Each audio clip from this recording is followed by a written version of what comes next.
It's always me. I'm always the caring one. That's me. I'm always the dumb one and the caring one. It never works out. It's okay to be dumb and not care, and it's okay to care but not be dumb. But if you do both, then you're screwed.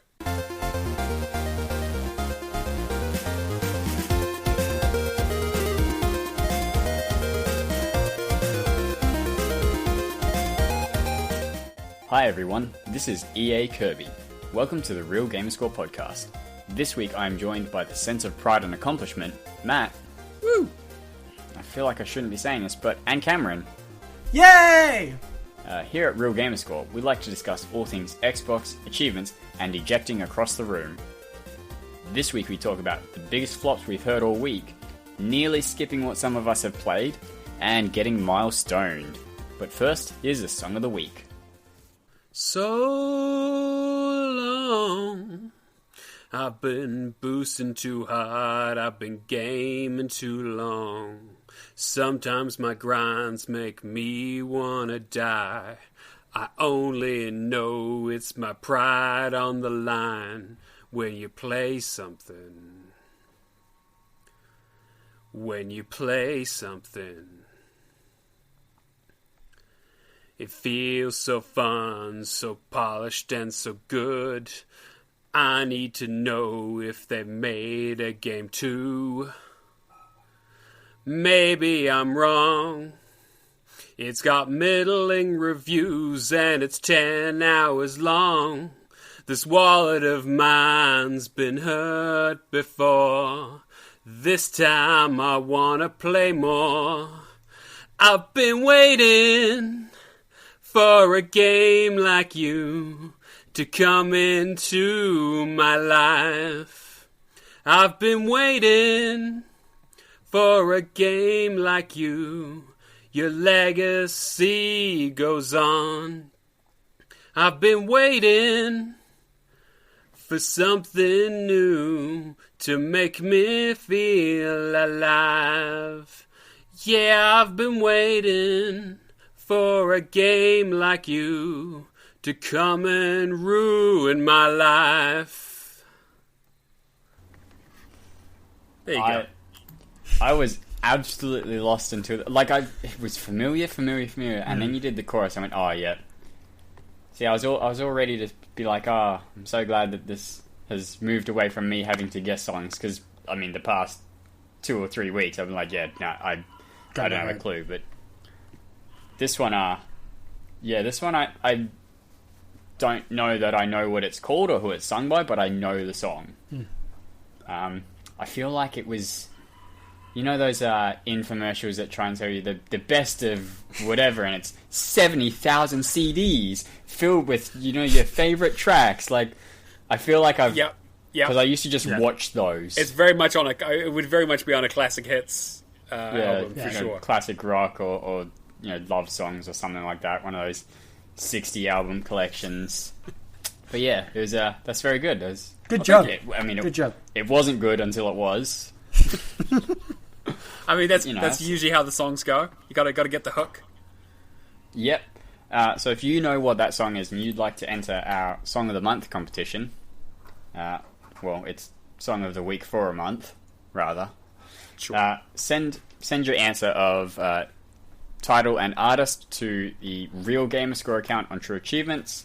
That's Real Gamerscore with a 5 instead of an S, or to the Real Gamerscore Twitter account at Real Gamerscore. And Cameron's definitely keeping me up to date with all 0 entries on there, because that's a less convenient format to send me. Got the exact same amount as last week. Perfect. It's exactly what I want to hear. No, they like to wait till the end of the month and just like slam us with answers. That's because we tell them there's a prize at the end and they start freaking out. There is a prize, and I mean, this is the last week of February, so true. You have when's the next show going to be? Next show is going to be on the 3rd. Nah, it's too early. So you'll have a bit of time, but not much. All right. If you'd like to join the Discord, which is just simply a chat app where you can tell us ASL and like what game you're currently grinding, stuff like that. You can choose your little aim avatar. You can make it make a noise when you log in. You could. You can. I mean, I think Alex has custom noises for when he gets messages on Discord.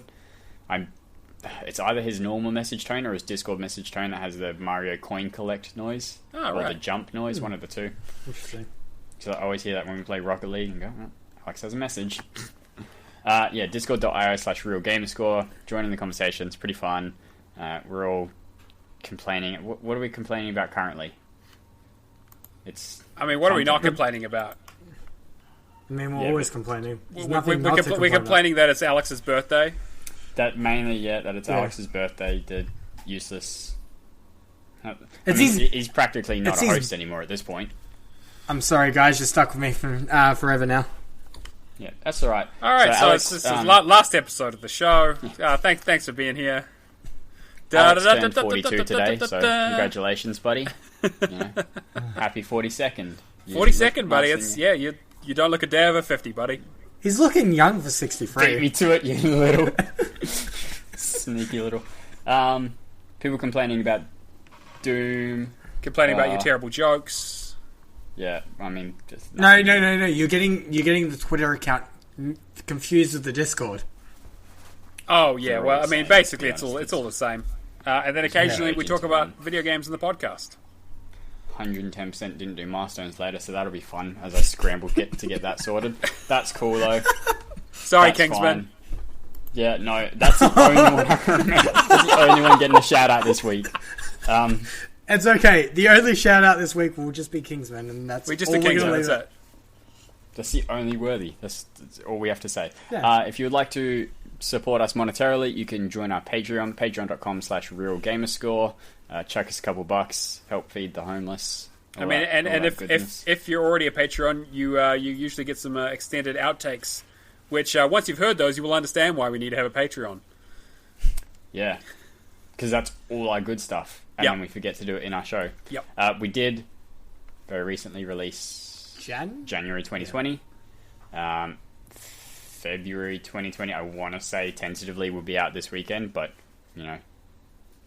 just wait till end of March. There are many weekends in March. No, I'm up to date with listening, so I just got to listen to the nonsense we talk about today to make sure there's nothing I need to kill, and then we'll be good. Now I've got the nice efficient method that we actually haven't talked about because it was in an outtakes that never got released because I was lazy.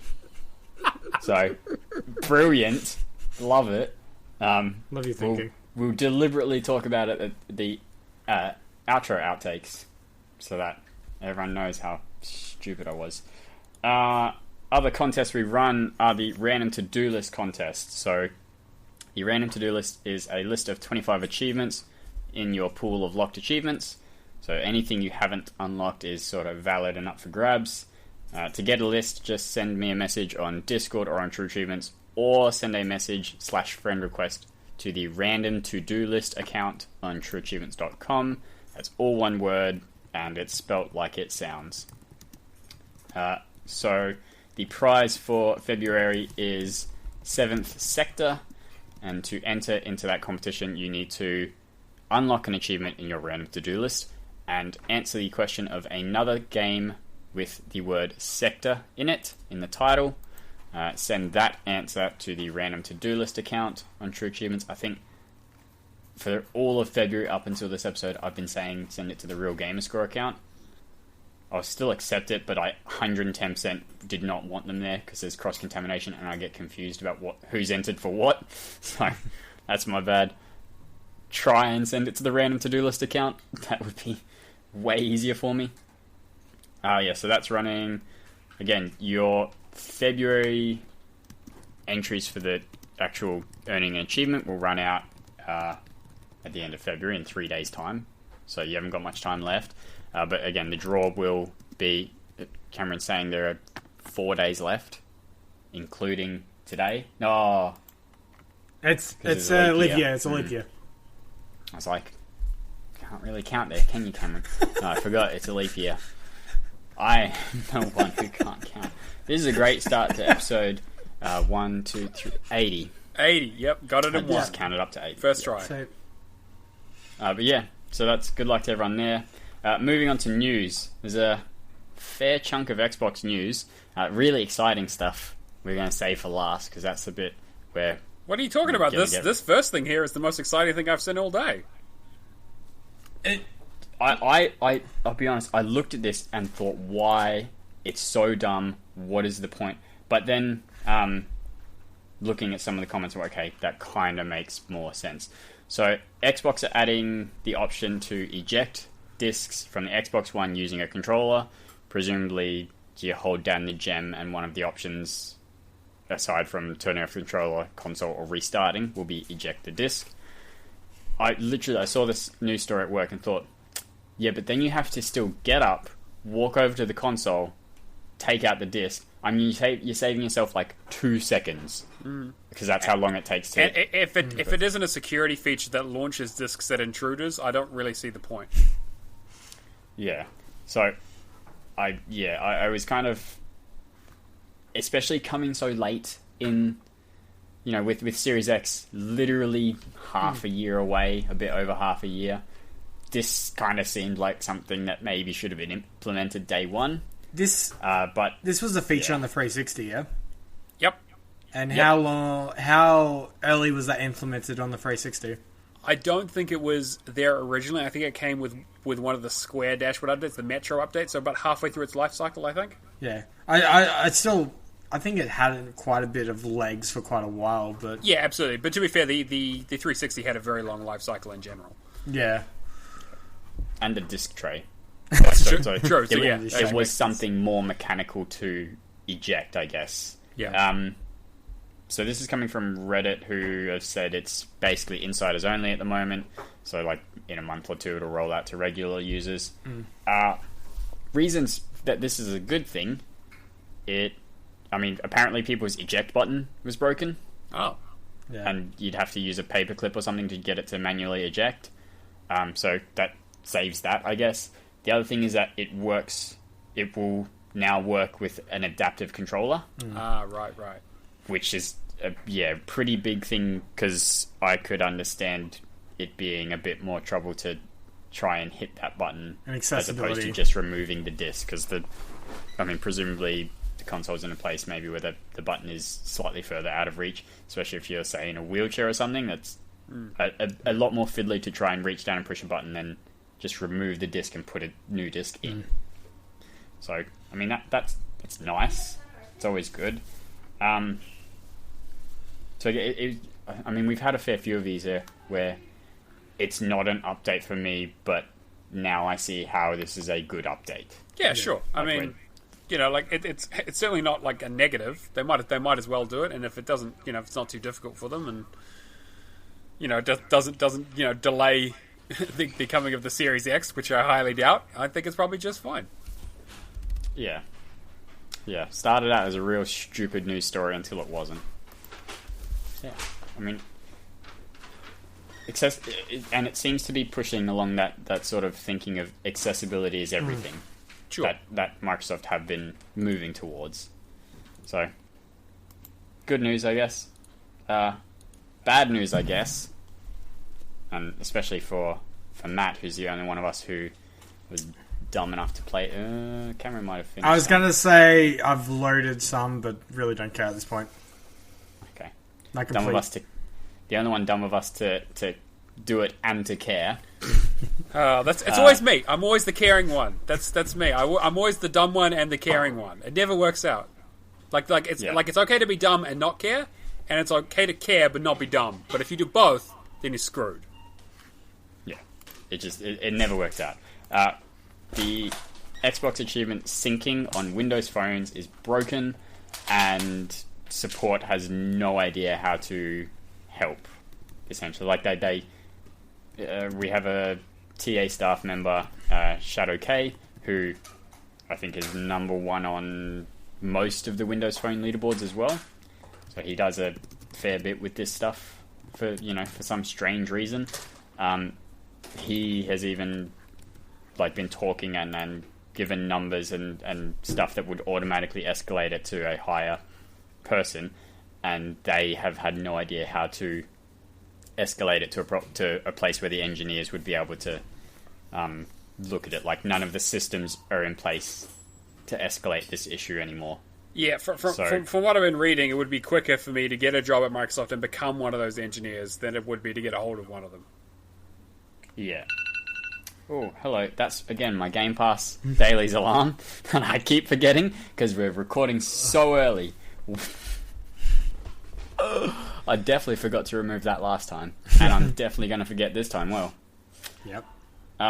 so the Windows Store, the store for the Windows Phone went down in December last year? Yeah, so it was the Windows 7 and 8 store went down. So the Windows 10 store is still there. You can still buy games on it, and you can still buy old games that are compatible. So, for example, when I was on my over the Christmas break while I had some time off and was going on my road trip, I played a lot of Windows Phone games that were like Windows 7 and 8 ones that I just played on my Windows 10 phone because I was still able to get them. So I was able to finish up those. But there are a couple of games that are on my old Windows 7 phone, which is now broken, that I can't get, basically. Yeah.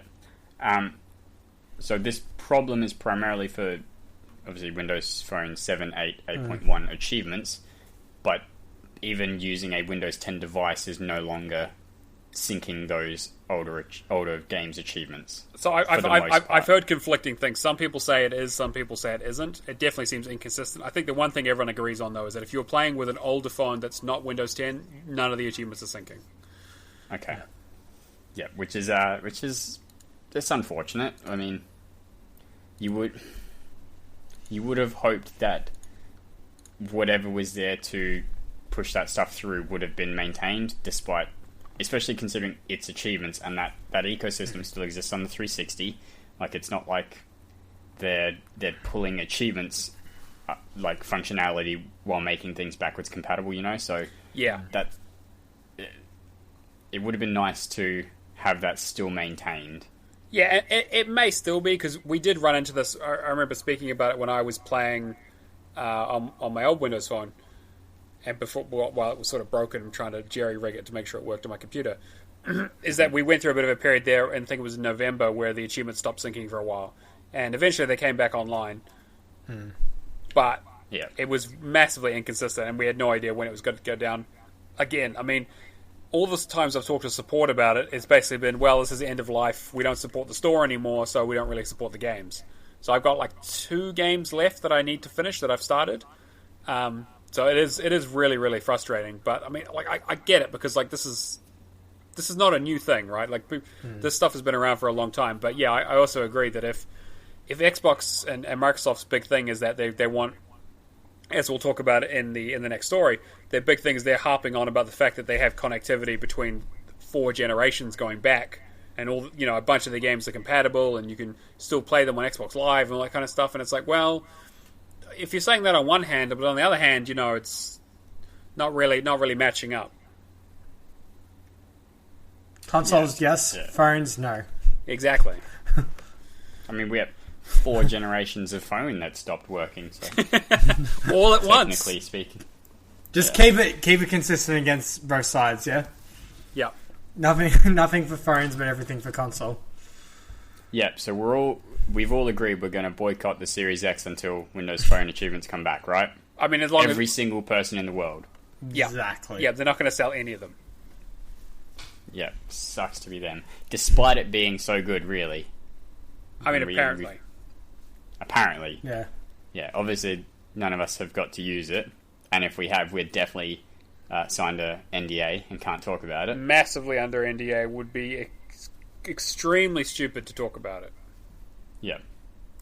So when I used it last week, the Series X, Phil Spencer has come out and done a presser with a couple news outlets talking more about the tech specs and some of the features in the Series X. First and foremost, 12 teraflops of GPU power, and I mean, just reconfirmed that they're using AMD Zen 2 processors, and I don't know what RDNA 2 is, but they're using it.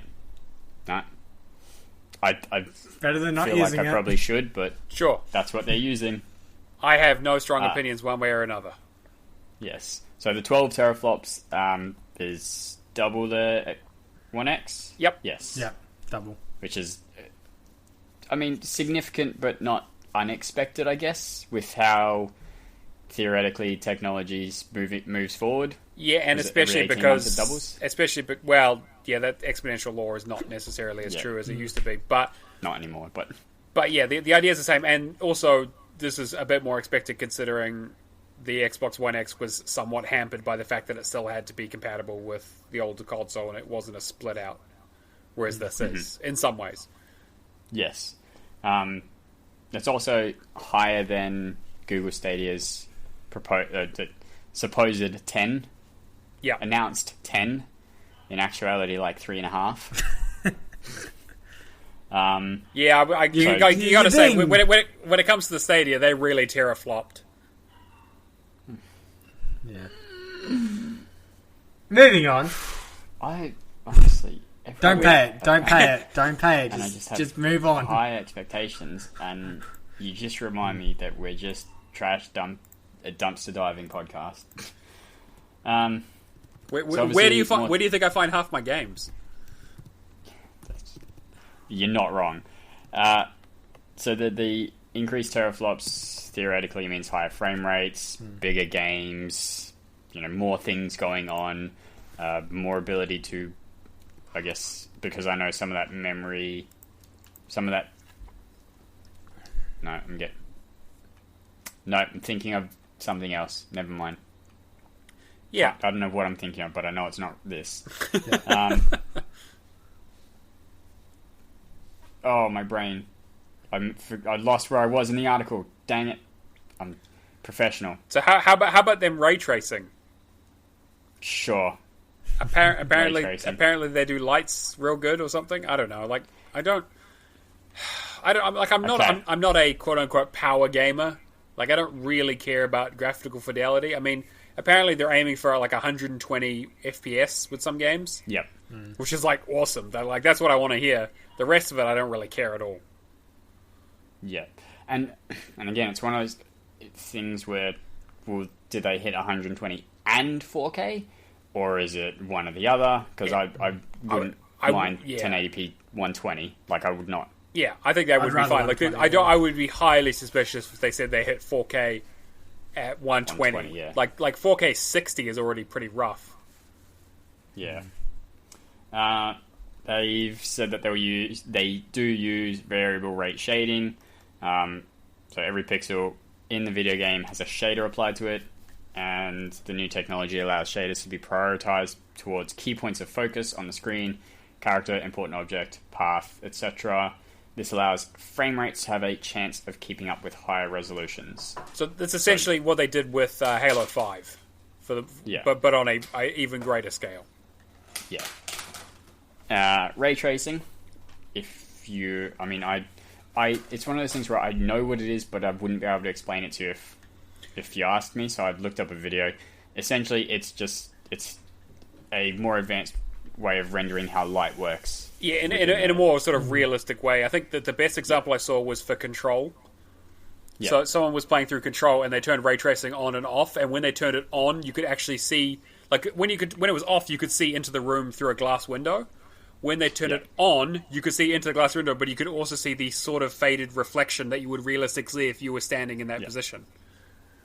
Yep. So it's ray tracing is seeing the path from a camera, which is theoretically the player's perspective, through an object, and then calculating where the light sources will hit that object, and then accurately rendering how that object would look under that light, as opposed to everything just from your angle, as opposed to everything just being all the graphics being rendered from this is the light source. It's going to look the same, no matter where you look at it, everywhere you stand and look at it. Reflections work a lot better. Texture mapping works better with it, so all the being able to differentiate rough textures and smooth textures, glossy, all that stuff works way better with ray tracing.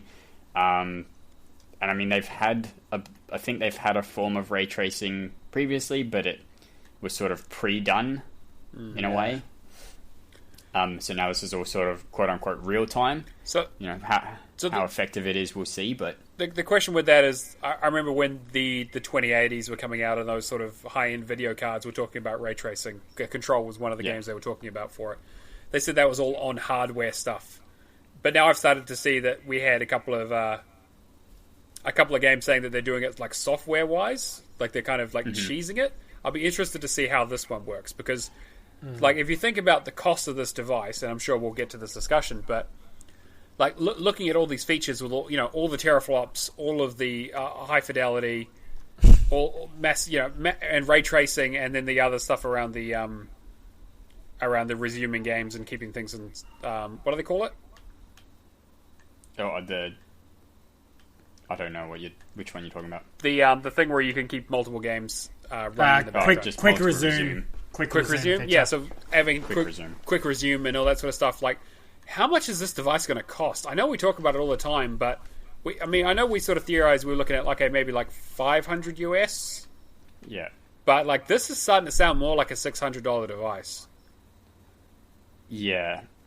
Yeah, and whether having the supposed extra console that's at a lower point, I think that's supposed to be at, I think it's 4 teraflops or thereabouts. Right. So not as good as a 1X, but still with your solid state drive that they've said is coming and all the other stuff built in, but just at a lower performance peak.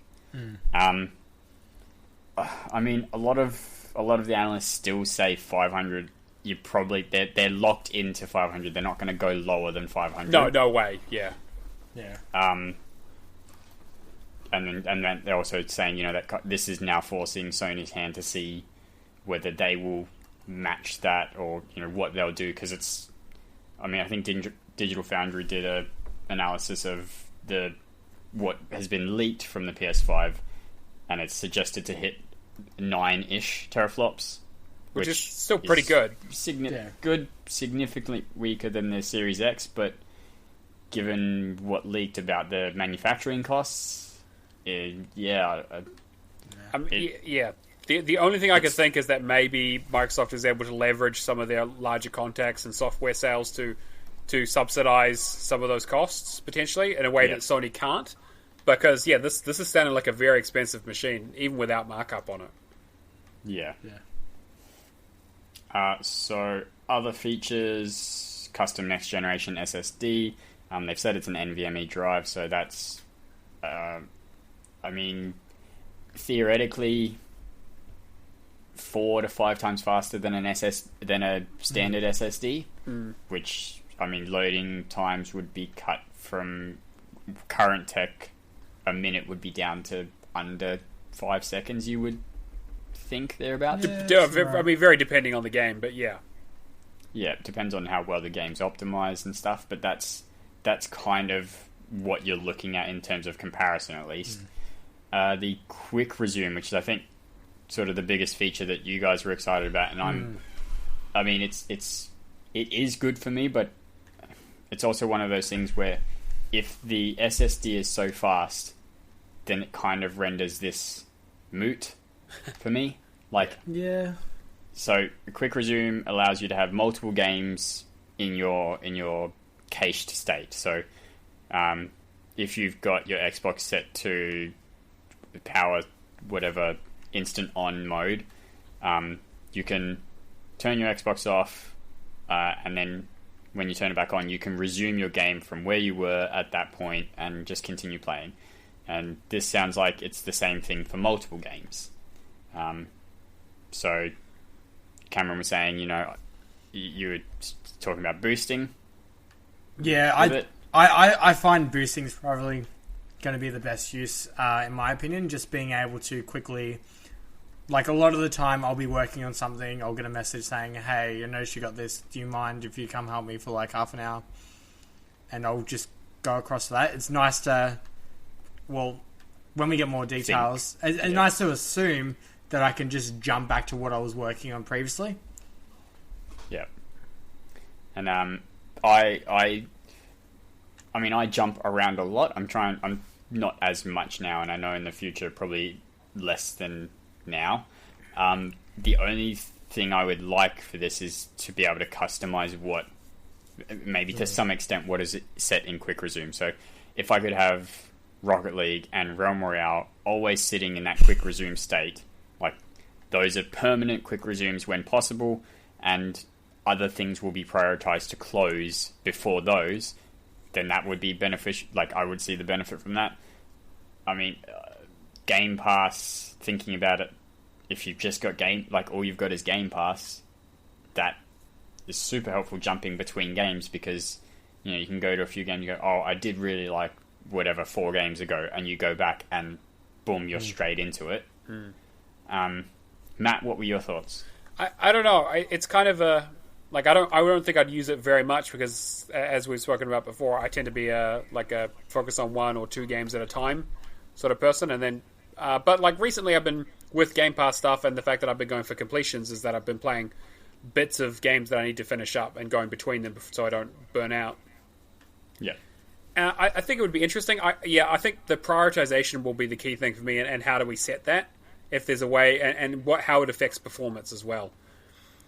I'm wondering if it'll work more like a save and quit function as opposed to a resume function. I'd be interested to see. Whereas, I don't know if you've back in the day, a lot of the handheld DS games, that sort of stuff, had a save and quit function where it was like essentially, if you need to stop playing because it's a handheld game, so you had to, you're constantly playing little bits and pieces, but you weren't at like a save point or something. You could save and quit. It would drop you back to the main menu. It wouldn't keep like a permanent save, but it would be when you restart the game, you start exactly at this point. But like if you die or something, you still lose the progress back to your last permanent save point. So it's kind of like just like a flag in the ground, just saying, "Hey, I want to come right back to this spot when I start this game up again." Yeah, but you don't use it as a permanent save. You can't save and then go, but I'm going to keep going. Yeah, exactly. Like no, it's just like I'm turning off, but I want to be right here when I come back. Yeah, so I'm wondering if there's like a save state or something where it's like a freeze where I can just hold it there. It'd be very, very interesting. I can see that.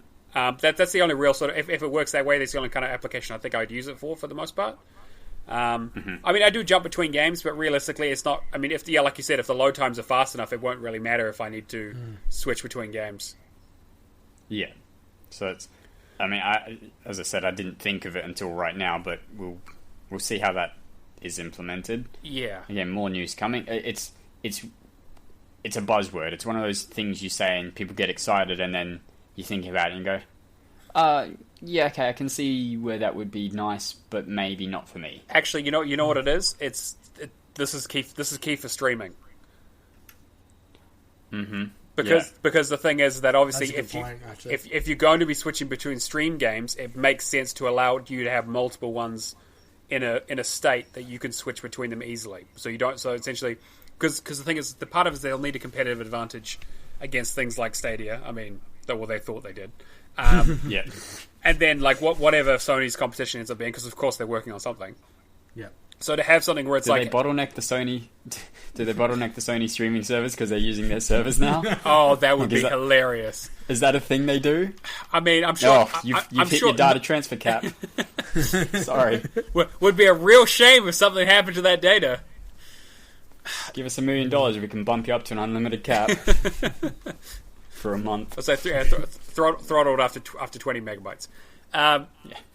Yeah, I think that the streaming will probably be the key thing that you'll see for this, where it's you have the ability to jump between stream games much easier and quicker without having to load up the game, and because essentially those things will have the potential to work like that sort of save and quit thing, where if it's streaming, it doesn't really matter. The game can just hold.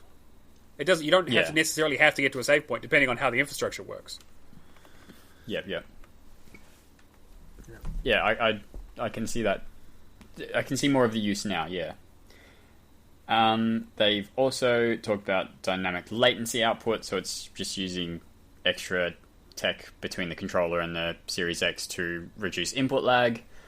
I mean, look, for the most part, I don't really notice much input lag. I almost exclusively play wired. I don't know why I said that with wired. So, I mean, I'm relatively close to my TV. I'm almost always having the controller plugged into the system.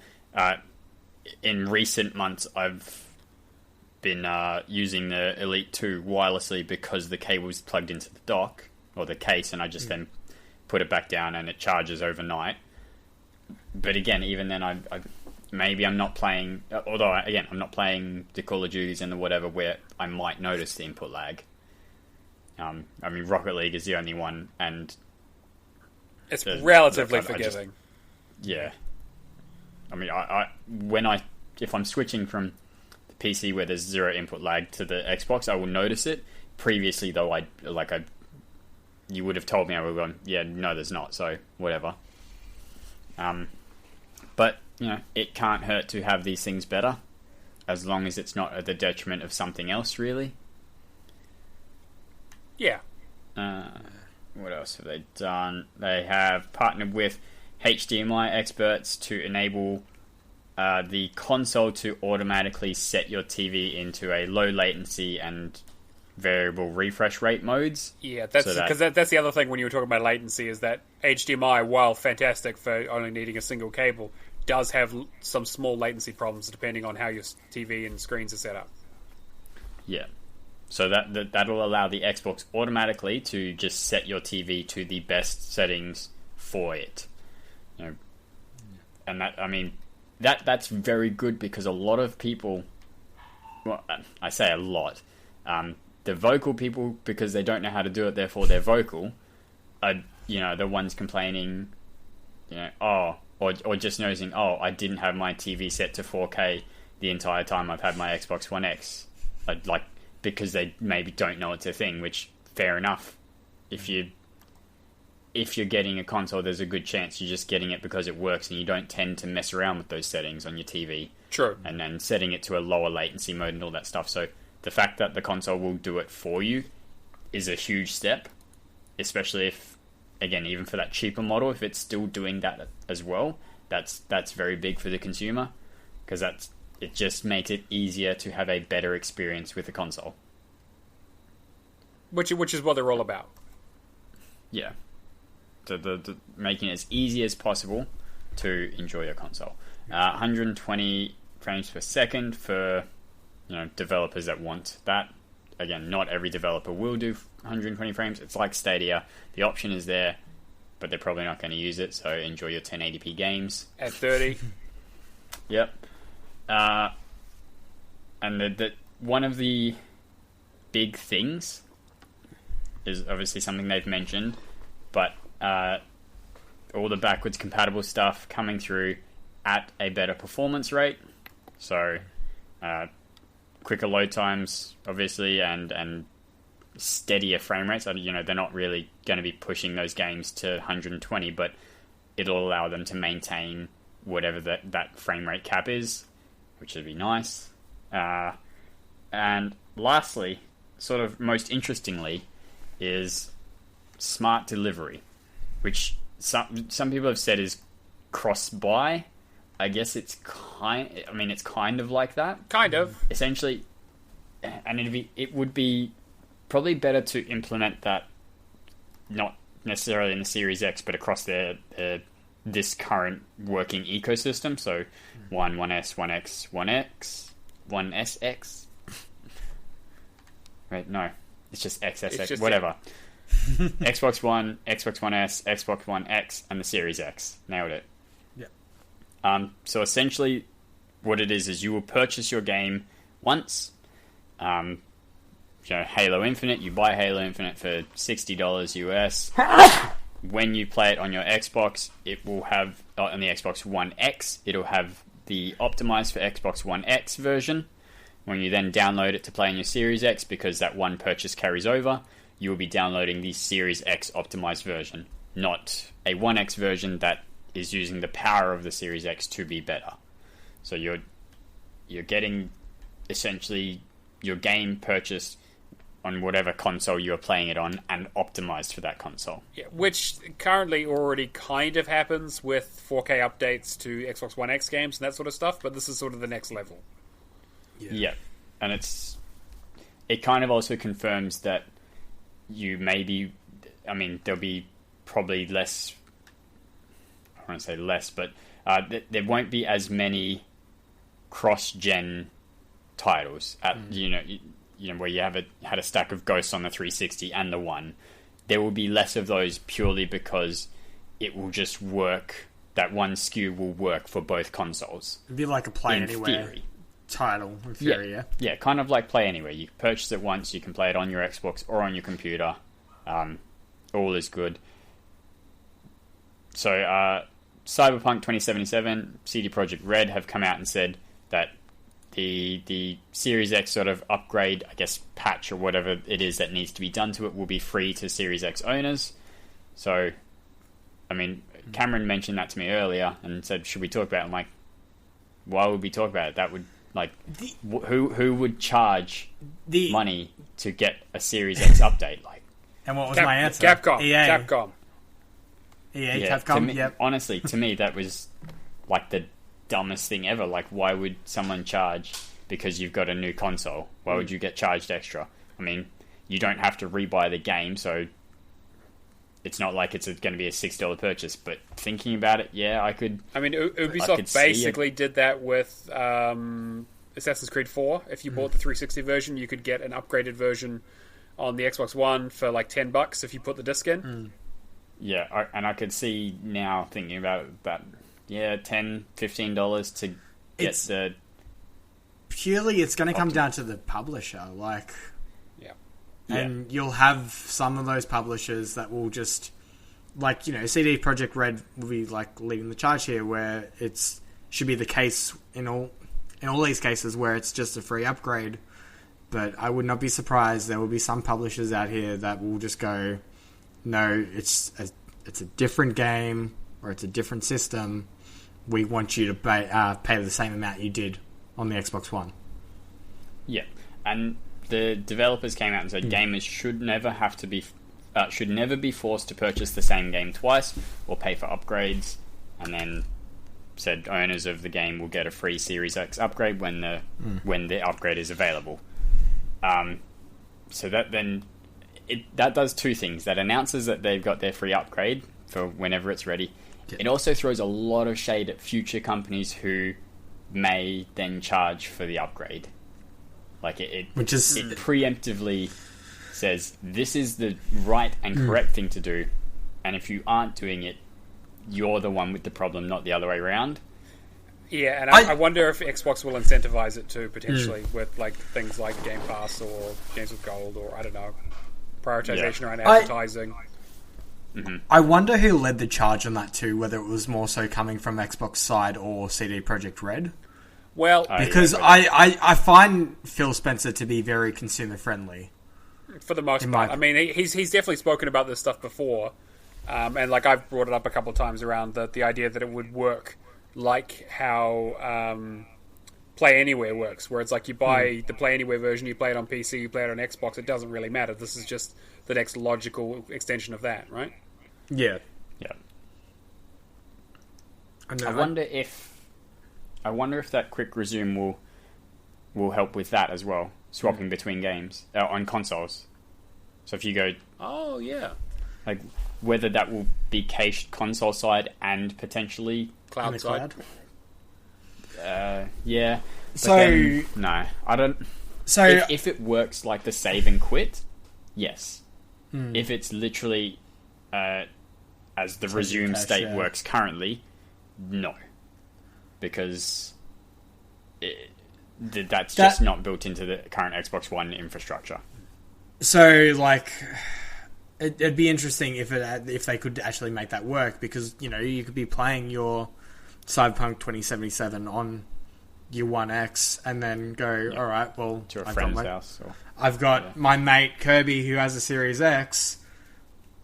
Of course he does. Yes, of course he does. Log into my profile there. Quick resume. Bang. We're up to the straight chapter in. 10. Yeah. Yeah. Oh, you know, this is I'm at a spot where I'm looking at this really cool thing. I'm just gonna, you know, here you could go to my friend's house and definitely don't just log in as you and look at this thing I'm looking at. Exactly. With me because I'm at your house. Yeah. I mean, look, there are possibilities that I'm sure will be explored by many members of communities that will not be named. Yeah. But yeah, I mean, I don't expect many indie developers to have a Series X version and a Xbox One version, like it'll just be the same version and taking advantage of the power upgrade. So this is really only a factor for medium to big sized publishers, really. Yeah. So yeah, EA's, Ubisoft's, Radalaika,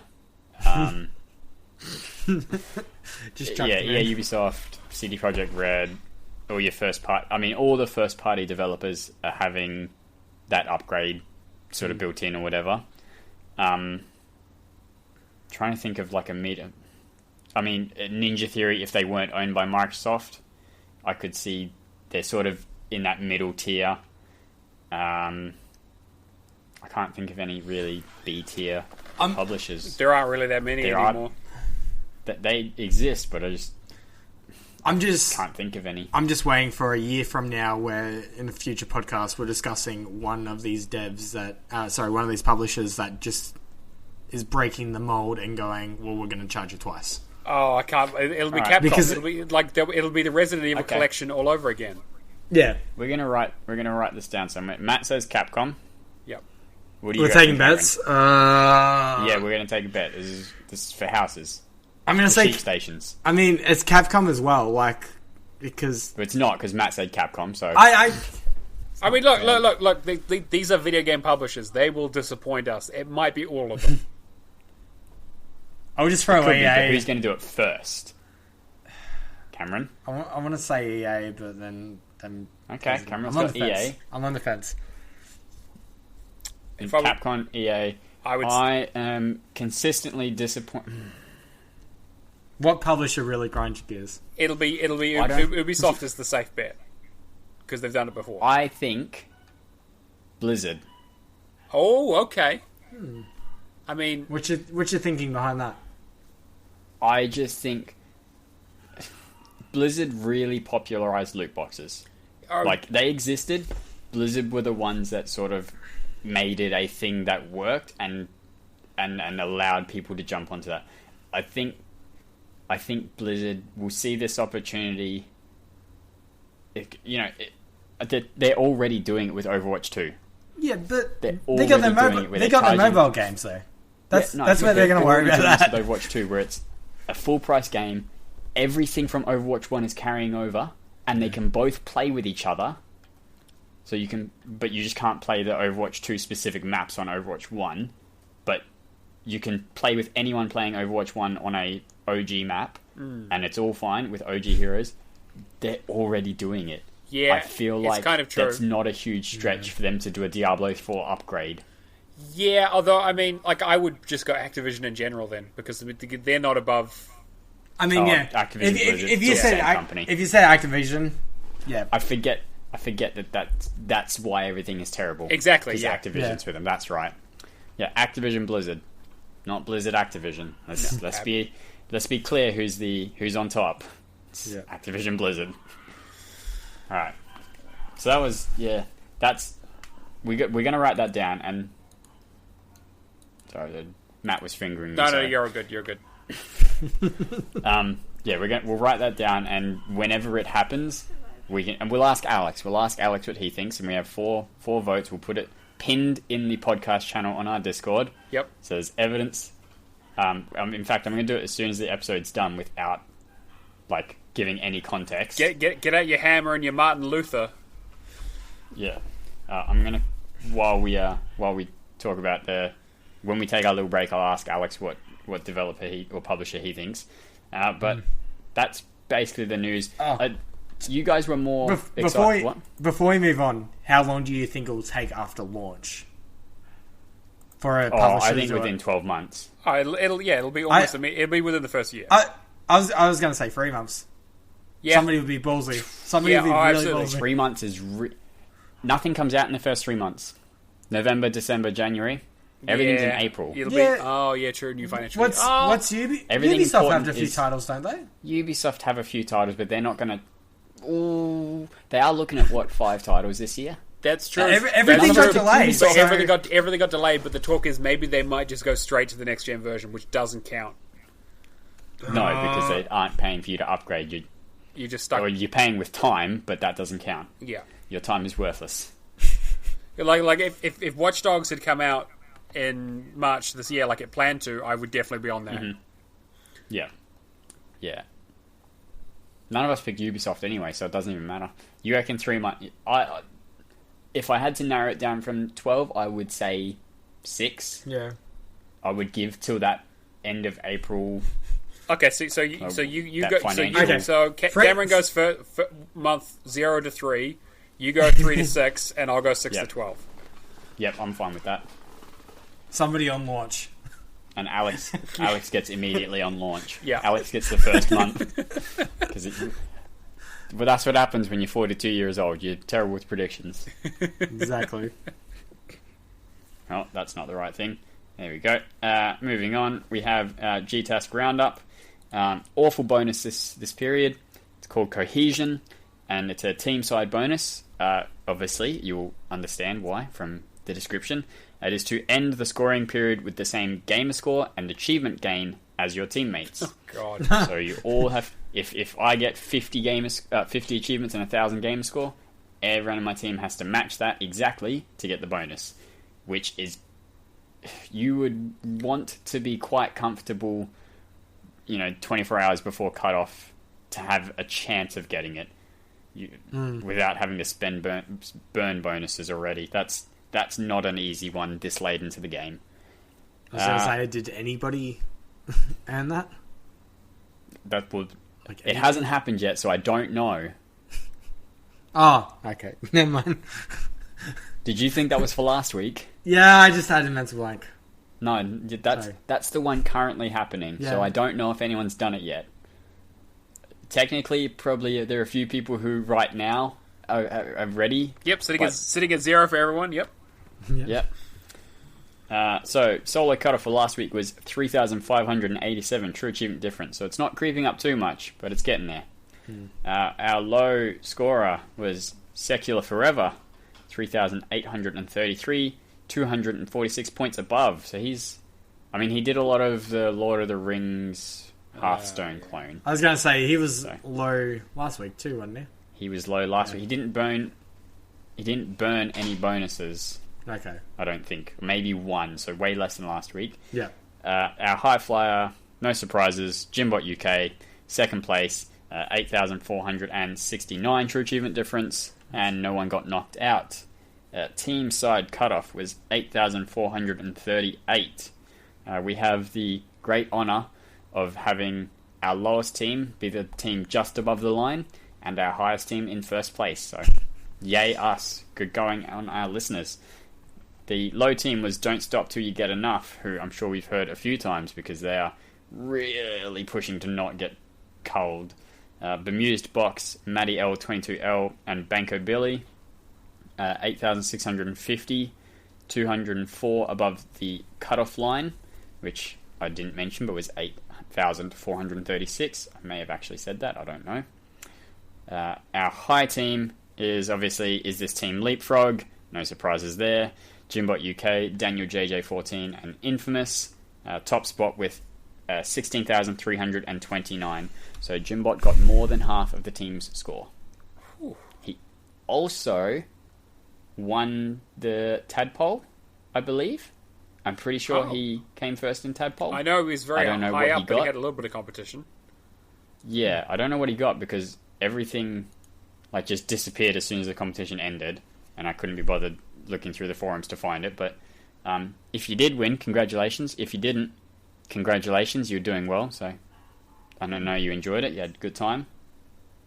So yeah, that's the G-Task Roundup. We are going to move into what we've been playing. Okay, so Alex has been asked. We'll just have to wait for his response before we put that up with no context into the podcast channel. Cameron, what have you been doing this week? I've been doing a lot of little stuff. Nothing really that was getting me Gamerscore, but just setting up future stuff. So, I think Remnant was one of the first things I'd spent probably one night on last week, just finishing up a little bit of scraps. Hopefully me, Matt, and Brad get this done in the next few weeks. I don't think we've got really much left to do, but yeah, it's just getting us back together to actually get it done. Friday night, pretty much myself, Alex, Matt and Kirby did Doom. We were gonna... I've been talking on like last podcast, getting a boosting session going for it, only to realise that I'm basically nearly done with the multiplayer. And I've committed to something that I probably shouldn't have. Yeah, because Matt and I literally started multiplayer Friday, basically. And then it's just like, wait, how is Cameron on, I guess Prestige 7? Now 8? Can basically just get my achievement and go. But I'll stick around and help. Only thing you will. Yeah, I will. I'm a man of my word till I'm suddenly unavailable. I think the only thing I need to do is get a piece of cyber demon or demonic armor, and the only thing I need to do is get 15 kills. Pretty much just. So we're not gonna let that happen for at least like 2 or 3 sessions. Good session though. Kirby just kept on asking Cameron, "Why are you killing me?" To which I went. Yeah. So we had random show up, alright? So we go up. And this was before the random showed up. I'm like, okay, I need to get these kills with this thing so I can get this achievement done. And it was a team deathmatch. It was Cameron and Matt versus Alex and I. So Matt was killing Alex because he's the person that didn't need things, and I was supposed to be killing Cameron. So I'd walk up and say, I'm waiting here. Let me know when you're there so I can kill you. Cameron walks up, shoots me a bunch and kills me, and I go, alright Cameron, I'm trying to get this done and I need the kills so that I can get this done. Do you mind just... Oh, yeah, no problem. Show up again. Cameron's like, oh, look, an enemy. Yeah, Cameron, I need to be the one that kills you so that I can get this achievement, get this tracking done, and just be done with this achievement, and we can focus on whatever else afterwards, yeah? Oh, yeah, no problem. Oh, look, it's Kirby. Just... Now, listeners, you can understand how this would get confusing for me, yeah? Yeah. Yes, I mean... The instructions were not written down. It's a mistake. It's a mistake anyone can explicit. Yeah, so exactly. It makes... Or repeated at all. We never repeated the things that we were supposed to be doing over and over and over again. Although, I gotta say, it's very hard to distinguish people in that game when the randoms were joining. That's true. It turned into a total mess. Our biggest issue was like getting to a point where we were just swapping regions constantly, trying to get a match locked down. And yeah, that was weird at first. Even Alex, Alex said, Asia Pacific is like always dead. And yep, which is our region, and we couldn't find each other. Or we did find each other and it wouldn't start a match at first. Yeah. That was the first issue. Is that we were all in a lobby and it was waiting for other players. I guess because we had all partied up. Yeah. It was looking for another team for us to fight against, as opposed to just splitting our party up and fighting against each other. So it definitely wasn't broken, but it was a bit difficult to get it going at first. Yeah. But, you guys got a bit of progress done. I just need to get my 15 kills now, and I'm good, but I'll stick around and help out. But yeah, I mean, if anybody else, if we can sort out a time where everybody else that isn't in Australia or New Zealand can jump in, then by all means, feel free to take my spot. Otherwise, we'll just keep on doing it between the hosts, and hopefully it doesn't take you guys too long. They didn't reply to my tweet though, which is... I mean, I was hoping we could just get a 6 multiplier and just smash it out in a day, but... Yeah. I mean... That'd be nice. Some of that boosting, some of the experience boosting is pretty quick when it goes smoothly. Yeah. People don't contest.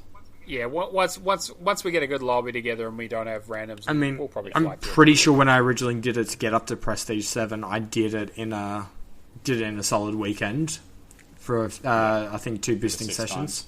Yeah. But, saying that, I honestly think the XP seems to be a lot better than what it was originally too. Yeah. I remember it taking I think it's been increased in general, but not like a 2 or 3 times bonus. I think it's just been bumped up a little bit. Probably like 1.5, something like that. compared to original. It feels faster, but I don't know. Like the forums on TIA stating that it feels faster to level up and stuff. So, questioning whether some kind of boost has happened. Yeah. So that was Doom. I think everybody else, except for Kirby, has done the campaign. Yeah, this is my first achievements were the making a map achievements. Yeah. Okay. So I have not touched the campaign yet at all. Matt, you've finished the campaign, yeah? Yep, I still have to do the arcade mode, couple of achievements that are in there, but otherwise it's just multiplayer for me. All right. Moving on from Doom, Age of Empires 2. He said he's done the least, and he's got the most items in his card to talk about. It's fine, it makes up for the rest of the show. Yeah, that's exactly it. This is my chance to shine. Or... to talk. Or to not have a shadow. Yeah, that's exactly it. Age of Empires 2. Oh, never heard of it. Believe me, I wish I. But you were pretty close to finishing those, weren't you? I must have finished them by this point. No, a week later. I got at like 55% of achievements, so I'm like about. I meant the campaigns. Like you're almost done all the campaigns, right? No, you're done with them now. I nearly finished Europe, so I nearly got to. I went to do the Southern American ones, which was the Aztecs and something else. I got to the very end of the Aztecs campaign. A patch came out, and it deleted all my campaign progress. So yeah, I have to do that again, which has probably knocked me a good 5 to 10 hours back. I was a bit suspicious because I bring my laptop to my parents' house on every second weekend, and I was just like, all right, I'm connected to the internet. The internet there's basically just glorified dial-up, but for whatever reason, I can't access anything that was saved to my profile. I can access the save loads and all that where I made progress into all the campaigns, but yeah. Anyway, went to an attempted Ludicrous, which is the largest map size, taking about an hour to explore 99% of it. Didn't unlock, okay. And then, basically all my campaign progress just reset, which is just great. I don't have to redo all the ones that I've completed, but the ones that I've made partial progress to basically start from square one. Deal. Yeah, there is some forum threads I was reading last night that I can basically use the cheat IR winner for anyone that I've already done. But I'm skeptical on that. And that wasn't in the definitive edition, that was on the HD, so it's going to be messing around for it to hopefully figure out. I'm not alone. A few people are reporting issues with the latest patch, but I don't think there's anything I can really do about it at this point. But other than that, from what I was playing with the Aztecs so far, it was a pretty good campaign. I was really pumped to talk about it, but then got to the very last one, and gonna be working on it again in the next few weeks. Probably. You got Sacrifice of the Cloud God. Got no idea what that reference is. All right, cool. Yeah. Okay. That, Cameron. What? Just nothing. Just go. Yeah, cool. Kingdom Hearts, dabbling between Proud mode on number 1 and Critical mode on number 2. Basically just making a little bit of progress on each, not like Battle World or 2 in. Battleborn, I loaded. I basically just purchased all the DLC map packs that I needed before the currency went offline yesterday. I'm pretty sure. So store is down now. Game is delisted. The only way you can pick it up is basically through getting physical copy. But even then, you're probably not going to be able to get any access to any of the DLC levels. So you'd be sitting at 1,050 out of 1,100. So you genuinely can't purchase them at all? Unless you have the Plat Premium already purchased. But Plat is now down as well. It went down on the 24th. Okay. Which might be... we're recording on the 25th. It's happened. Yeah, so it's happened in all regions at this point. Okay, well, that's decided it for me. I'm not doing it, so... Yeah, cool. Easy. Like, you can get the original completion, but not DLC. Yeah, how about just don't do it? It's crap. I did one mission last night, and I quite I enjoyed the gameplay and all that. I feel like I know this is going to get tedious to a point, but, I mean, at least it's not a card game that I'm chucking 200 hours into. Sure. Speaking of cards... it's a MOBA game that you're chucking 200 hours into. Yeah, I mean, they're pretty much one and the same, aren't they? At the same point. Same gameplay, it's all. Fable Fortune. I've done my 2,000 matches. I unlocked it last night. I have 6 more stills to go, and I am done and dusted. So, Adrian messaged me yesterday asking me if we wanted to attempt it because he couldn't get his second account to work with the Play Anywhere.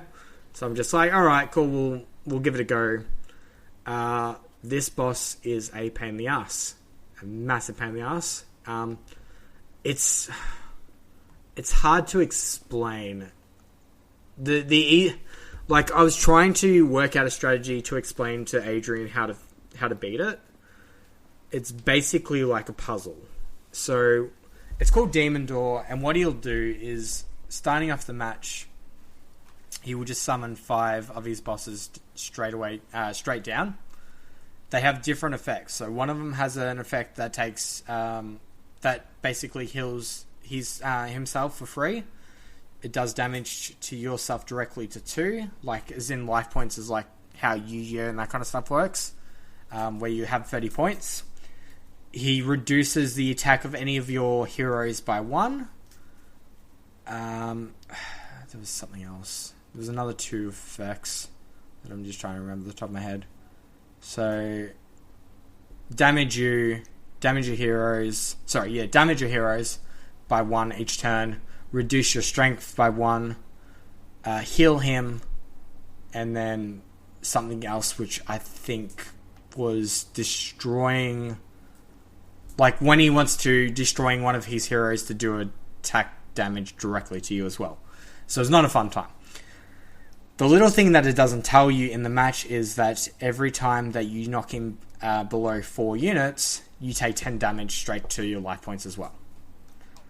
Yeah, so it is basically just puzzle. I worked out a strat using a few cards that there's like a guard ability, so he can put guard on none of these heroes, but he can put it on anything that he summons. So if he does guard, you have to attack that directly. However, if he doesn't have guard, you can attack him directly. So what you want to do is play a combination of cards that will counteract his damage to your life points. So my first thing is to basically take him down, take down the 1 unit that you can in the very middle that will do damage to your heroes, so you can keep your heroes on the field. That's your one like straight attack to, I guess, counteract these other abilities. Second thing you want to do is counteract the damage taken to you directly by placing down a healer. So you can stay at the 30 life points, or depending on how far you're in, just prevent you from hitting 0. Next thing you want to do is play guards that prevent him from summoning guard. So you want to get to a point where you can have heroes that attack that can build up enough strength points, and then just whittle him away. So it's very puzzle-like, getting that combination right. We didn't manage to get any... I'm not going to blame Adrian for it, because it's very hard to...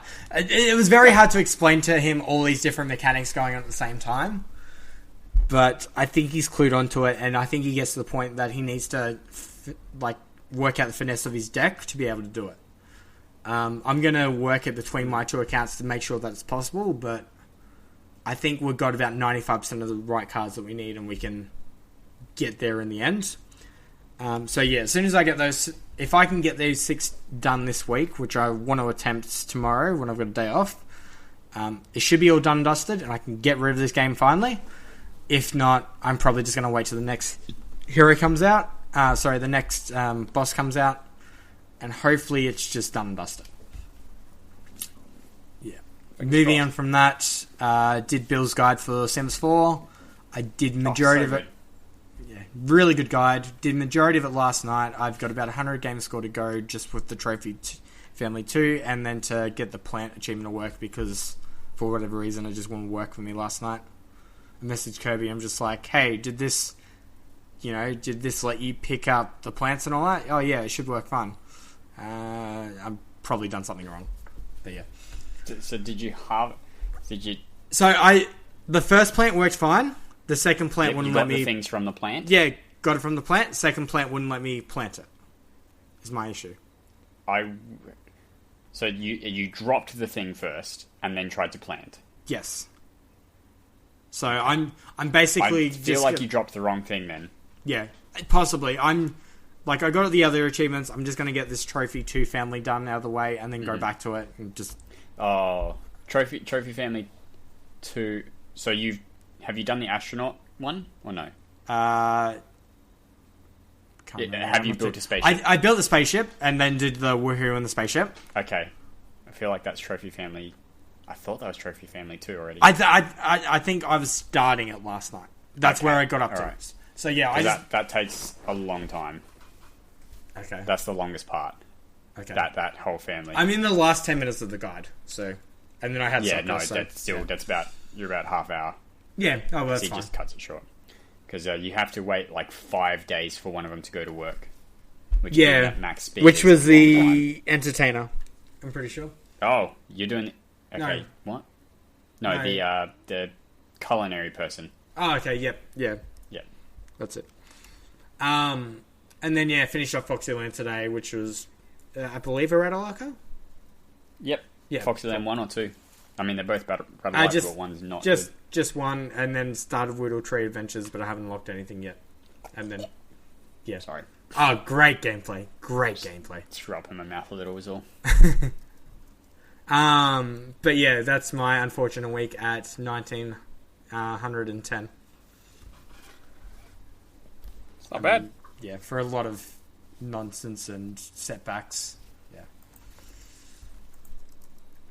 Sorry. Who wants to go next? Suggesting stuff to Alex. I'll go because I'm going to be real quick. Oh god, I just lost Cameron. He's alright. He tabbed out or something and the lights had turned off. I did a lot of games, none of them really worth talking about.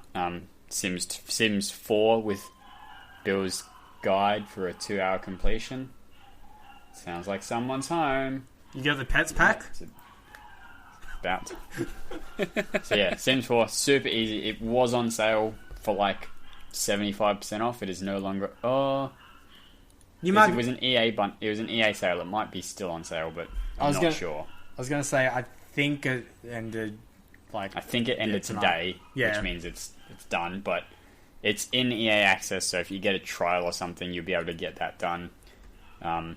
It's 10-hour trial for that game too, so you can easily smash it out. Yeah, easy peasy. Nighton Plus is a Radalika that came out last week. Super easy Zelda clone, like original Zelda. So, essentially the dungeons parts, not the world exploring part. So, really easy. Just make sure you're getting all of the chests and all of the keys in the first 2 dungeons. That includes purchasing the key from the shop, and you need to get slightly into the second dungeon. You need to find an item on the second floor, the third dungeon. You need to find an item in the second floor, and you can the other item you can find is either on the third floor or you buy it from the shop. Both will work.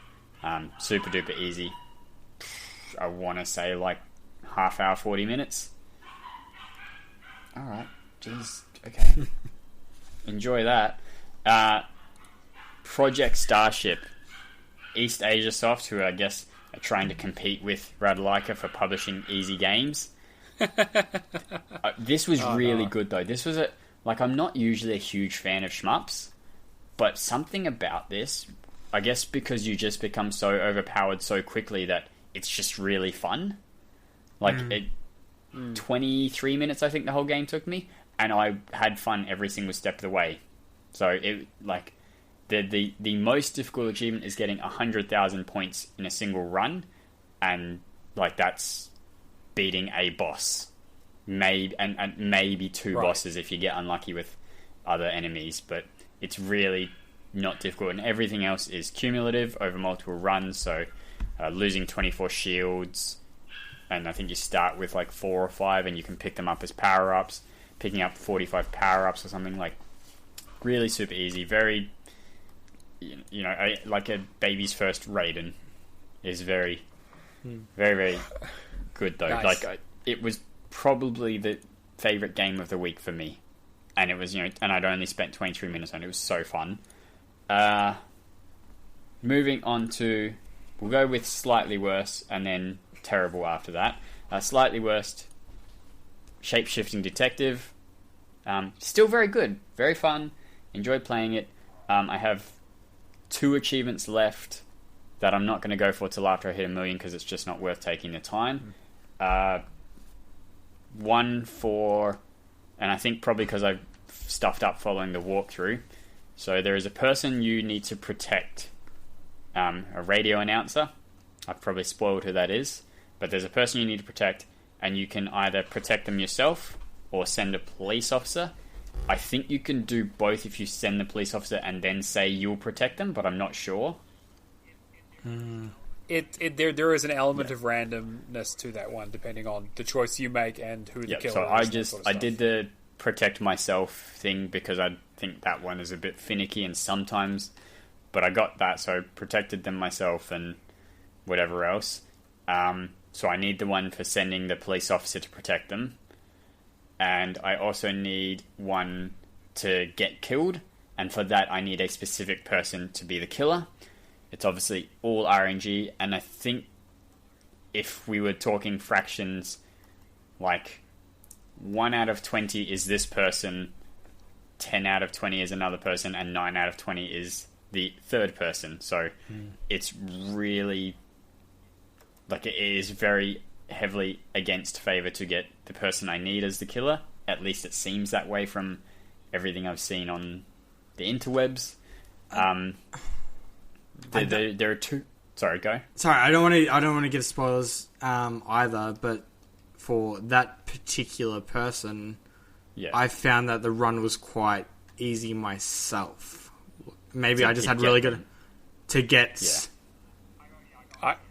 I got a first try. I was lucky enough. I got it on my second run for cleanup. So the earliest point you can guarantee to know whether they are. So there are 2 points where one where you can kind of maybe tell, but it's not a guarantee that they aren't. So there is, you talk to them as a specific character, and if they say their bit and then you don't have any dialogue options, they are likely the killer, but not guaranteed. And also, if you do get dialogue options, not guaranteed that they aren't still the killer, even though you can talk to them more. In the second act, I guess, the second set of times you can talk, you talk to a boyfriend of the original victim first, or you can talk to them first. They're an option to talk about. When you talk to the person who might be the murderer, if they talk about how the boyfriend wanted to marry the victim, they are the murderer. If they talk about a different character, they're not. So that takes 5 to 10 minutes to get to that point, even when skipping the dialogue. So I think I did 10 or 15 runs trying to see where to get this person, and that's according. This is from the developer. That is the first point you are guaranteed to know whether they are or aren't. So yeah, it's just RNG, and unfortunately for the first time in my life, it's not in my favor. So it's not like you. I'm not gonna bother till after 1 million, because the efficiency to point output is not worth it. Worse than that. Worstest. Oh, Okay, there's a puzzle game. It's pretty expensive. It's called Etherborn. We did a review on it. Prue and Mango did a review a while back. Look, it's a really short puzzle game. It takes maybe with a guide, and I recommend using a guide. It takes about 50 minutes. You have to do 2 runs because you have to do a new game plus, and that's you do a second run. It takes about the same amount of time, so you can do it in maybe just under 2 hours. The puzzles themselves. So essentially, you have to go around and find these little light cubes or crystals or whatever you want to call them, and they activate platforms. So that might cause platforms to rise when you power up this specific thing. If you take it away, then the platforms disappear. So the other mechanic is that gravity changes on curved surfaces. So if you walk around a curved surface, wherever your feet are is the direction gravity goes. If you walk over a sheer surface, gravity stays what you were at when you walked over it. So you can fall off cliffs, but if it's a curved surface, you'll walk around it and gravity will change with you. So that in itself is not too bad. I mean, it's a little bit sort of tricky to see whether something is curved or not, so whether gravity will change, and then, going from changed gravity, jumping up different platforms at different angles. The thing that's really painful is the camera, because the camera is... I don't think there was a way to control the camera at all, but so it's free floating and sort of did its thing as you were going around. But it would, as it changed, your controls needed to change as well. So normally if you are walking forward and the camera changes, until you let go of that, you'll continue walking in what would have been forward. So if you let go, then you need to change how you're walking dependent on the camera. With this, it moves with the camera, and because gravity is changing whilst the camera is also moving around, you tend to fall off. At least I fell off a lot of platforms and a lot of cliffs and died a bunch, purely because the camera changed right sort of as gravity was shifting, and therefore my movement was in the wrong, or my jump was in an incorrect direction. It was, a little bit painful. Only one level takes a long time with a guide, and that's the 3rd level in your first run through. Everything else is pretty easy. The story's kind of just some philosophical nonsense. It was either way over my head or just not great. And the new game plus adds nothing to the story. The only thing it does is changes the location of the cubes or whatever power crystal things that you need to find. So nothing else changes. The puzzles are all exactly the same. It's just that the cubes are in slightly different locations. Some of them are in bushes and there is no indication that they're there. And without a guide, I would not have found them. Like, they're not visible at all. They're just in the bush, and you have to have walked through it to have found it. It makes a noise when you collect it, but there was no visual indication that the item was there. So, man, that sounds terrible. I used Bad Driver's Guide. He does platinum trophy walkthroughs, but it works exactly the same for Xbox. It was a painful hour and a half.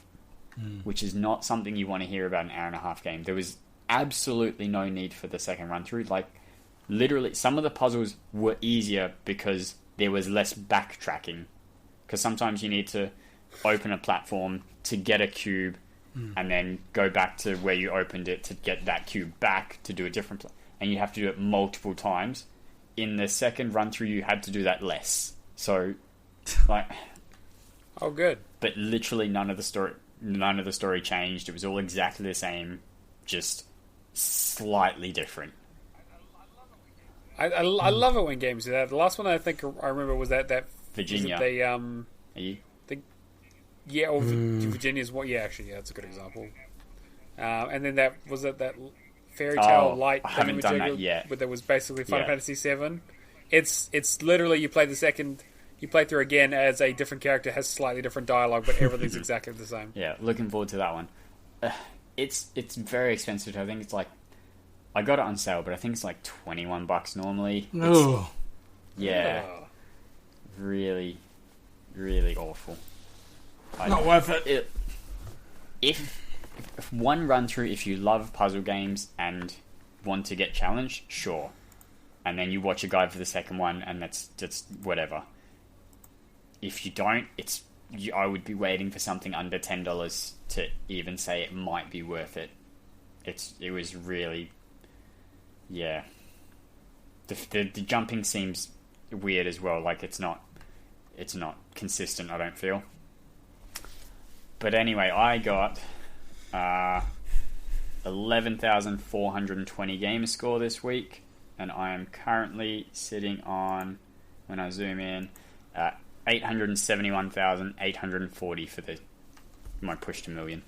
Nice. So another 8,200 before the end of February to hit my 40,000 a month kind of goal. And that'll be hopefully doable. Wednesday, Thursday, Friday, Saturday, 4 days, 8,000, about 2,000 each day. Saturday being a bit more. Should be doable. Sales have been, they're not fantastic this week. There's still some quality when it opens up. One we've talked about a lot. Fearful Symmetry and the Cursed Prince. Oh, so am I just not talking about my games this week? Oh! I really thought I went last. I'm just watching Matt, just waiting patiently, just like... Yeah, it's fine. But also, Matt, what have you been playing? I mean, to be fair, it's nothing new. I played Goat Simulator, and I got all but one achievement. I need to get 7 kills with the mini fun, which is no fun whatsoever, because you have to wait for it to spawn. And one spawned, and then someone stole it off me, so that was great. What DLC is that? I finally finished... It's the zombie one. Yeah, it's the worst DLC by far. That one's not too bad in that standalone, because I think your power-ups from the MMO version carry over. So, like, you have unlimited inventory and stuff, so you can... It's way easier. Yeah. Yeah, like, I ran... Like, Alison has been hogging the Xbox, so she's been playing through Mass Effect. She's currently playing through Mass Effect 2. Yep, that's fair. Well, is she being efficient with her achievement hunting? She is not being efficient at all, but that's fine. You say that's fine. I can see in your eyes that it's not fine. Your mouth says it's fine. Your eyes are crying. No, it's fine. Blink twice if you need help. It's fine. That's a lot of blinks. I'm sorry. That was about 13 blinks. Yeah, so I did Goat Simulator, but yeah, I haven't had a chance to play too much. I got through Darksiders 3, so I still have a little bit more to do on it, but I managed to finish the story. I got stuck on one of the final DLC boss in the Void DLC, and I was really just bashing my head against it, so I was like, alright, well, I'll go back to the story. The thing is, I was so over-leveled from fighting the boss and getting all the stuff to beat it, that actually the rest of the game was super, super easy. And then once you finish the game, I was like, oh wow, actually the final boss, like, I've managed to beat in one try. And then I just dropped it down to easy, because you don't need it for the achievements, and then just went and cleaned everything up. So, now I'm doing my second playthrough. I need to level up to level 100, and I need to get like 666 kills in the Havoc mode form, which is kind of annoying. And I think I need to level up one of my enchantments to Balanced, which is like one more level on it. So, there is a bit of a grind. Like, it'll probably take me another playthrough, maybe playthrough and a half, to get to level 100, which is just kind of unnecessary, but whatever. Like, I'm playing on easy. I'm still super leveled up. It's actually quite a good game. I had quite a bit of fun with it. I'm not really sure what's going on with the story, though. It really feels like they're playing a bit fast and loose, but they kind of messed themselves up when they were like, oh, hey, let's set these games in different time zones, but also like concurrently. But also this one happens 100 years after the other one, but really it doesn't really seem to matter all that much. So I'll be very interested to see what they do with Genesis, their new one that they're coming out with or whatever. Playing some more COD Ghosts, so finally got the second DLC finished, and I've got one more achievement to get in the third DLC. Sorry, finished the third map, second DLC, finished the first DLC. So I'm finished. I got to collect some intel, and then I basically got to grind out some levels to unlock another relic for one of the achievements. I'm having a bit of trouble with it, but the Whispering Ghost has been very helpful. However, I think he's going on like a cruise in March, So that game's probably going to go on the back burner for a bit because I'm just not good enough to finish it myself. We played some Doom. Looking forward to get back into that. And then also Magic 2015. Still boosting that with Mr. Cronus when he has time to get away from G-Task. But I think we're about halfway through the grind to 100, and then I might start the Xbox One version at some stage. So not a lot going on. I'm at 1,890, just 20 behind Cameron this week. Oh, easy. Not last for once. Deja vu. Yep, I'm coming last. Well, what has Alex gotten? Let's not be throwing judgment. Yeah, it's true. I didn't want to mention it. I didn't want to mention the fact that he's at 1,165. Oof. But who's counting? Oof, that seems really bad. Lucky he's not here to talk about it, because that'd be just embarrassing. All right then. Lifting up the leaderboard. I'm looking at it. Oh wait, no, Cameron's not on here. I was looking at planting. I was like, he was ever so slightly below you, Matt. Yeah. Yep, just. Deja vu feels like sales. I feel like I've already talked about it. Speaking of something we've already talked about, if you had not purchased this game at this point from how much we've harped on about it, there is no excuse not to now. Fearful Symmetry and the Cursed Prince is 90% off. It is 64 cents. That's literally, you could put your hand down the back of your couch and get enough money to purchase this title. There is no excuse for not having it. I expect that played count to go up by at least 100,000 because of the sale. That's ridiculously cheap. Get that game. I was hoping with that too. It wasn't Play Anywhere, but unfortunately it is. It is Play Anywhere. Why is that unfortunate? Oh, because I'd like to get a stack of it. Fair point. Good game. Yep, the Clocker, 20% off, $13.59. Know nothing about it. No, it's easy. Came out, I think, December last year.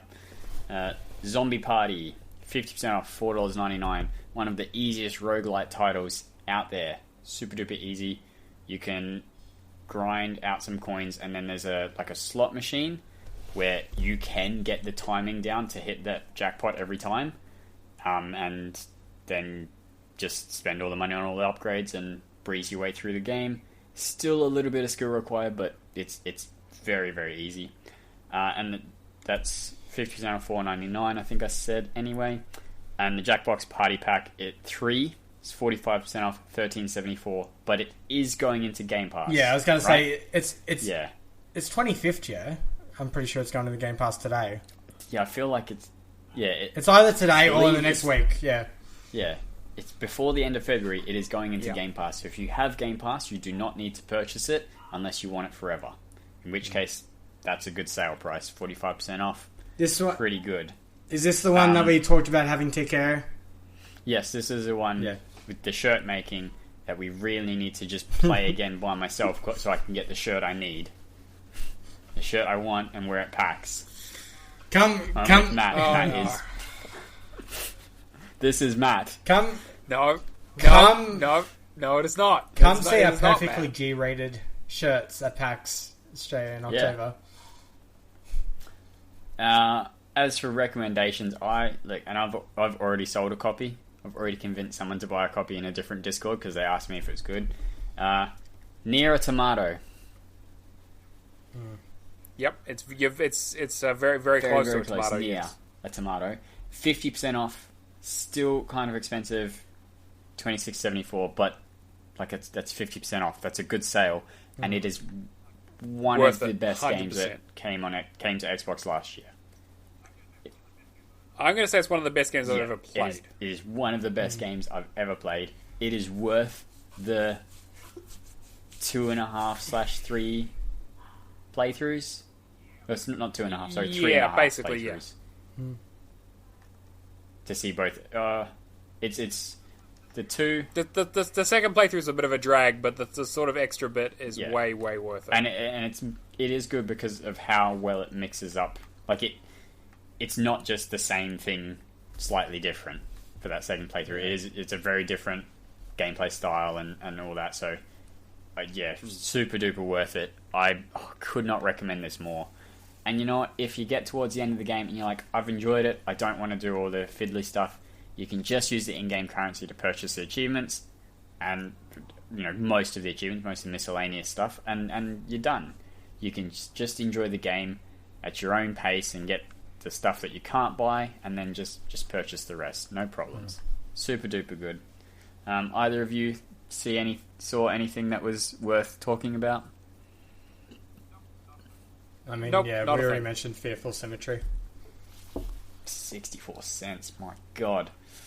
Yeah. Okay, I'm probably going to buy the clocker, because as I said, I'm going to just be buying stuff that's quick and easy in the sales. I was looking at another one, but then I was like, it's not quick, not quick, so I'm not going to do it. I can't remember what it is now. It was down towards the bottom. Quickly. No, damn it, I've clicked on the 360 sales. They're pathetic. They're practically non-existent. I was looking at Tools Up. Yeah. Which is kind of like Overcooked, but different. 20% off, yeah?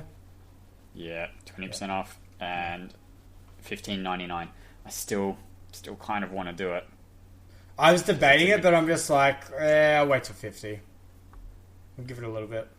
Yeah. Like, it looks interesting. By the time I get to it, it will be on a steeper discount. But that would be another kind of recommendation if you've played Overcooked and enjoyed it.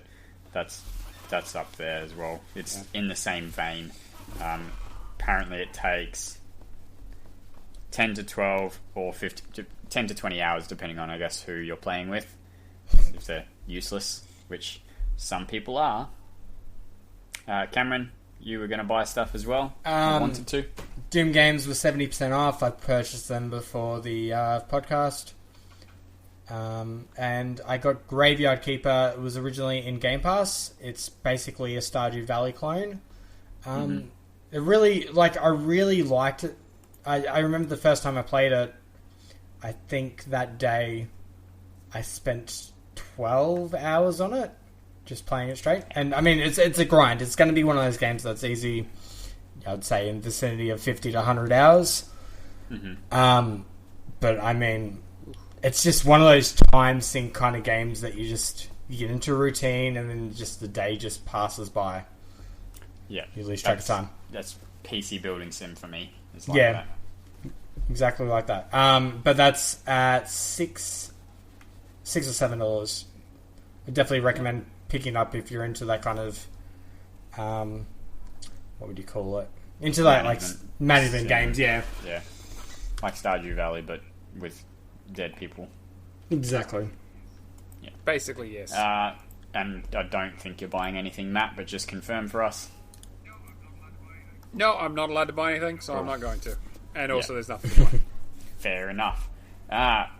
Milestones. We have milestones. I stepped away a little bit to do the milestones. Hopefully you didn't notice it. You probably did, but that's okay too. First and foremost, I want to apologise to Kingsman2625. I have no idea why your milestone didn't show up. I've let Rich know. Hopefully he'll be able to fix it for us. At first I was like, maybe there's a limit to how many milestones you can show in a day. And then I looked at a different day, and that had triple the number of milestones. So I don't know where yours went. But the week before last, he hit 500,000 Gamerscore, which is a huge milestone. Good job. Very big accomplishment. And definitely something to be proud of, hitting that 500,000. That was... I have no idea what I did mine with, but I'm sure it was buddy. Good. He probably hit it on the dot. Yep, Matt, what did you do your 500k with? Of course. Of course he did, otherwise it wouldn't count, right? Yeah, and... I did mine with Cartoon Network Punching XL or whatever the hell it's called. That's not bad. Yeah. It was okay. It was a pretty mediocre Smash clone, but... Yeah, pretty much. I was like, well, time to smash. Yep. Okay, moving on from that.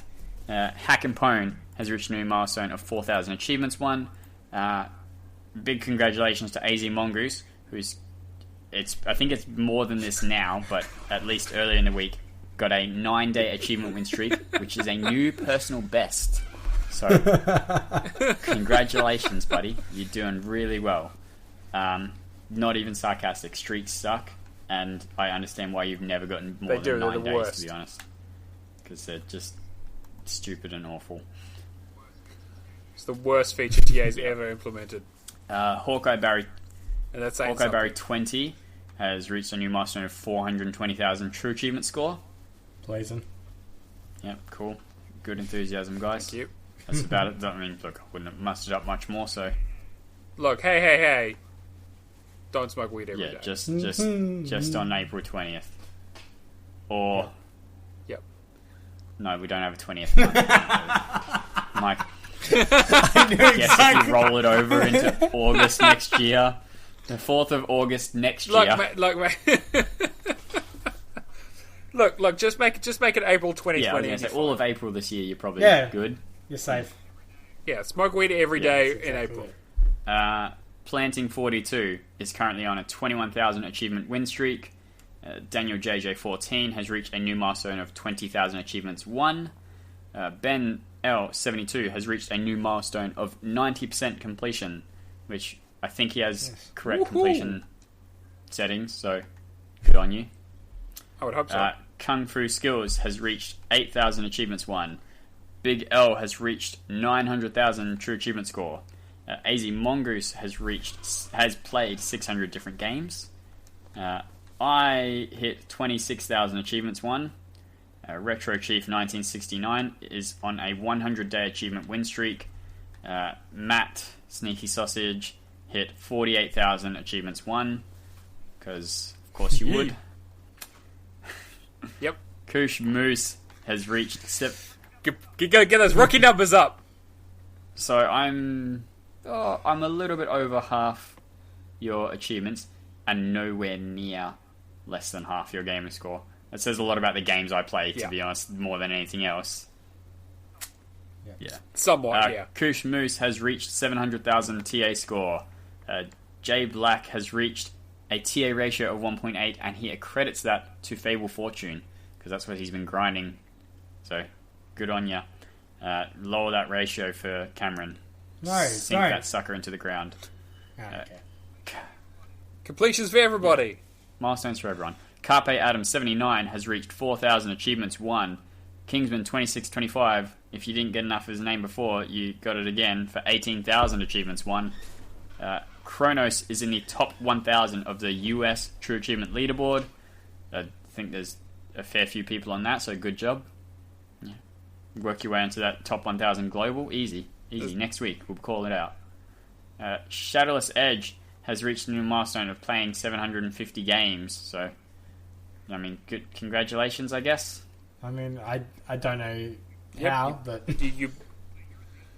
I'll say you're in the insider program, right? You've been ejecting those discs, I honestly searched for that function today, and I'm just like, no, I should have this. I don't know how they've got it. I need to eject discs across the room at people, intruders. Yeah, if I'm gonna do it... How do they get in? If I'm gonna do it, I want it to be super quick. I want it to baseball mitt. Yeah, like I'm picturing like a Sunset Overdrive style. Yeah. Look, like straight up, just like people explode into goop when they get hit by it. It's clear that Xbox purely supports a digital future. Can you realistically see a future without discs hurling across the room? I mean, like half the games I have left to play, I want to hurl the disc across the room because I can't finish. So for these insiders that have a discless drive, does the function? What happens? The console just explodes. It just like launches half of itself across. Hard drive pops out. GPU. Yeah. For somebody to come up with a console like that, though, I feel like that's a given. Yeah. Oh, it's good.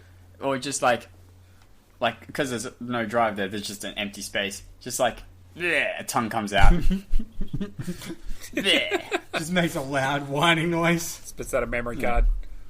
I don't know where. Yeah, there I was. Space is the Grave has... Space I is was the remembering Grave. what was the last crappy milestone I read. It was Cameron, so I remember now. Yeah, cool. Space is the Grave has reached a new milestone of 800,000 TA score. Guitar Stew has reached a new milestone of 400 games played. And Wakapeo has reached 24,000 achievements won. So congratulations to everyone on that list. That's pretty good. And apologies again, Kingsman. Hopefully that'll get sorted, and we won't miss any of your glorious milestones after that. I wonder if...